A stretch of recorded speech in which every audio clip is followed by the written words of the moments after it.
धृतराष्ट्र महात्मा विदुर से पूछ रहे हैं कि संसार में वो कौन से लोग हैं जो सदैव सुखी रहते हैं और उनके लक्षण क्या होते हैं, और सदैव संसार में सुखी रहें उसके लिए हमें क्या करना चाहिए। ऐसे कौन से लोग हैं जो सदैव दुखी हैं, जो सदैव दुखी उन्हें क्या करना चाहिए। तो महात्मा विदुर कहते हैं कि जो सदैव संसार में सुखी रहना चाहते हैं उन्हें 6 काम अवश्य करना चाहिए, और संसार के दुख से बचना है तो उन्हें 6 काम नहीं करना चाहिए। पहली बात तो जिसके घर में नित्य आमदनी का स्रोत है उसके घर कभी दरिद्रता नहीं आएगी। एक दरिद्रता तो बाहर की भी होती है और एक दरिद्रता भीतर की होती है। बाहर की दरिद्रता को मिटाना है तो हमेशा पुरुषार्थ करना चाहिए। जिसके घर में सदैव पुरुषार्थ करते हैं, आलसियों की तरह नहीं बैठते, मेहनत करते हैं, परिश्रम करते हैं, लक्ष्मी उनका वरण करती है। और जो आलसियों की तरह बैठे रहते हैं,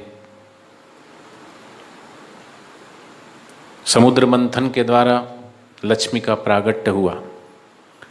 लक्ष्मी का प्रागट्य हुआ उससे पहले दरिद्रता निकली थी। अब जब विवाह की बात हुई तो लक्ष्मी का विवाह तो भगवान नारायण से होना था, लेकिन लक्ष्मी माता कहती कि जिसकी बड़ी बहन कुंवारी हो तो छोटी बहन का विवाह कैसे हो।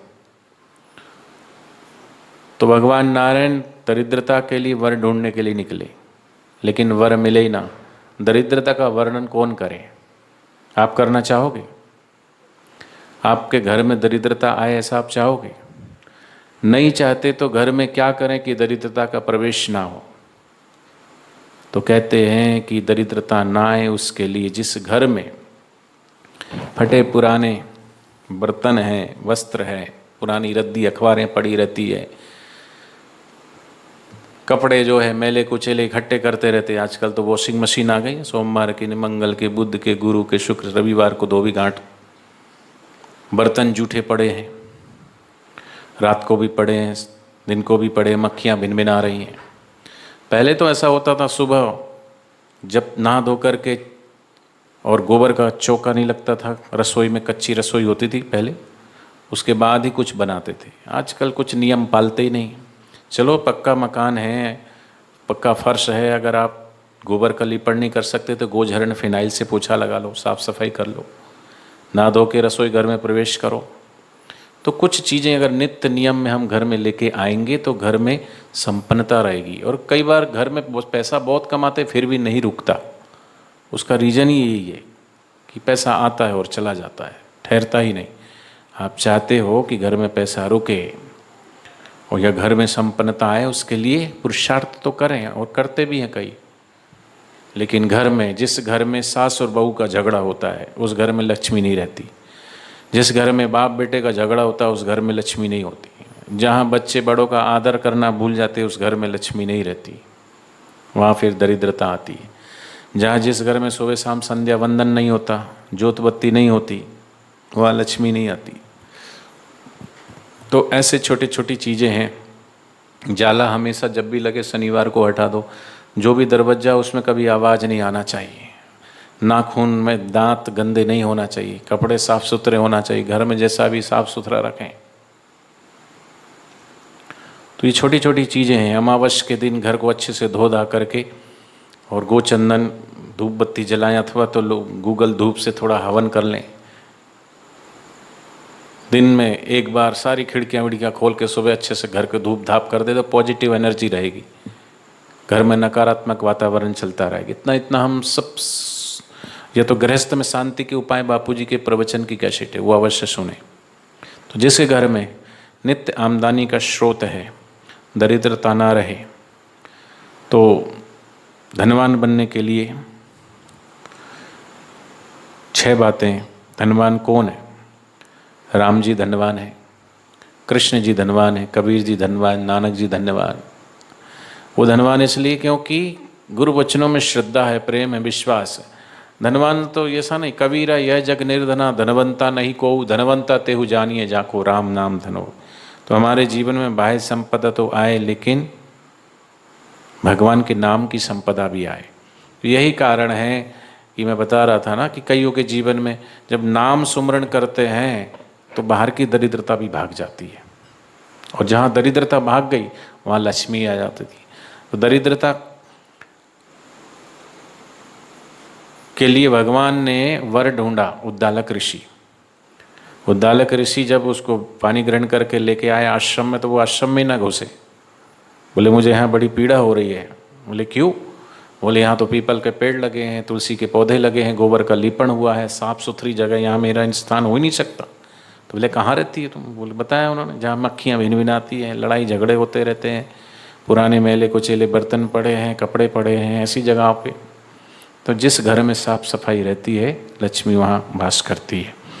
तो बाहर से भी साफ सफाई हो तो भगवान के नाम के जप का सुमरण होगा तो भीतर की संपदा भी आएगी। दूसरी बात, निरोगी लोग रहते हैं, उसके लिए क्या करें? घर में अगर कोई भी व्यक्ति बीमार है तो वो वहाँ भी दुख ही दुख रहेगा।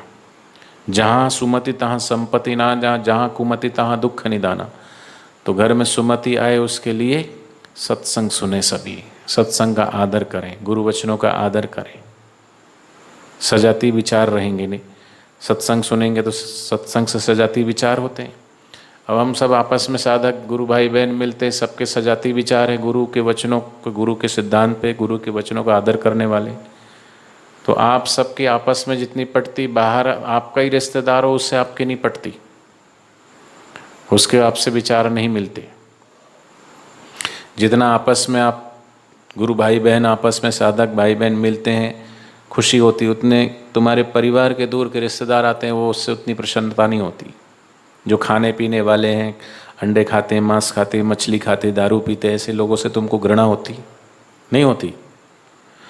क्योंकि कई पहले पीते खाते होंगे, वो सब छूट गया तो घर में संपन्नता आ गई, तो स्वास्थ्य लाभ भी मिलता है। हम कुछ ना करें, बापूजी का आधार ये सुखी जीवन, स्वस्थ जीवन और सम्मानित जीवन। हर महीने ऋषि पत्रिका ऋषि प्रसाद आती है और उसमें स्वास्थ्य का पेज जरूर आता है। वो अगर पढ़ें, कब खाएं, क्या ना खाएं, क्या करें क्या ना करें, इतना सब कुछ दिया है। तो स्वास्थ्य रहने के लिए थोड़ा सा, आजकल व्यक्ति इतनी बिजी लाइफ है कि अपने स्वास्थ्य के लिए लाभ की बातें होती तो भी नहीं करता, सुनता है तो भी नहीं करता।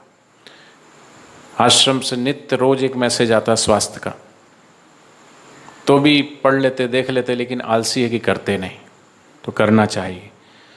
तो व्यक्ति को कहते कम से कम दिन में 5 किलोमीटर नहीं तो कम से कम 3 किलोमीटर तो वो दौड़े, चले पैदल, मेहनत करे, थोड़ा पुरुषार्थ करे, योगा करे, प्राणायाम करे। शरीर स्वस्थ रहेगा, शरीर स्वस्थ रहेगा तो स्वस्थ शरीर में ही साधना होगी। बीमार मन होगा, बीमार शरीर होगा तो कहाँ से उसको।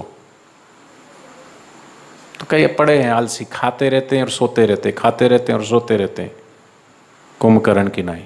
उनका दिमाग भी मोटा हो जाता है। कुंभकर्ण को वरदान था ना, 6 महीने में एक बार उठेगा और खा लेगा इकट्ठा। तो जो अधिक खाते हैं वो अधिक सोते भी हैं। तो सुबह सुबह थोड़ा समय निकालें। तेज अगर आप दौड़ लेते हैं थोड़ा ना, तो आप 1-2 किलोमीटर तो पूरा संपूर्ण व्यायाम हो जाता है। तो सत्संग सुनना, कहते हैं दौड़ना संपूर्ण व्यायाम है, दूध संपूर्ण आहार है और सत्संग सुनना संपूर्ण ज्ञान है। सुबह सुबह दौड़ लगा लो, सारा व्यायाम हो जाएगा। दूध पी लिया आपने, पूर्ण आहार सब कुछ मिल गया उसमें। और अगर सत्संग सुन लिया तो पूर्ण ज्ञान मिल गया। पानी ज़्यादा से ज़्यादा पिए। सप्ताह में 1-2 बार नाश्ते में अब चाय कॉफ़ी ये सब ना पी करके, ये ना खा के कभी कभी कच्चा सलाद खाएं।